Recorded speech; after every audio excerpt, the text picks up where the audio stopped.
A blind man walks into a restaurant and sits down. The waiter, who is also the owner, walks up to the blind man and hands him a menu. "I'm sorry, sir, but I am blind and can't read the menu. Just bring me a dirty fork from a previous customer. I'll smell it and order from there." A little confused, the owner walks over to the dirty dish pile and picks up a greasy fork. He returns to the blind man's table and hands it to him. The blind man puts the fork to his nose and takes in a deep breath. "Ah, yes, that's what I'll have. Meatloaf and mashed potatoes." Unbelievable, the owner thinks, as he walks towards the kitchen. The cook happens to be the owner's wife. He tells her what had just happened. The blind man eats his meal and leaves. Several days later, the blind man returns, and the owner mistakenly brings him a menu again. "Sir, remember me? I'm the blind man. I'm sorry, I didn't recognize you. I'll go get you a dirty fork." The owner retrieves a dirty fork and brings it to the blind man. After another deep breath, the blind man says, "That smells great. I'll take the macaroni and cheese with broccoli." Walking away in disbelief,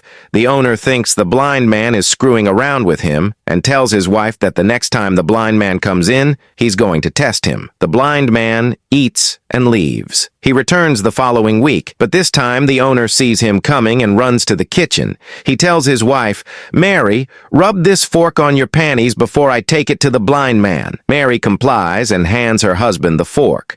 As the blind man walks in and sits down, the owner is ready and waiting. "Good afternoon, sir. This time I remembered you and I already have the fork ready for you." The blind man puts the fork to his nose, takes a deep whiff and says, "Hey, I didn't know that Mary worked here."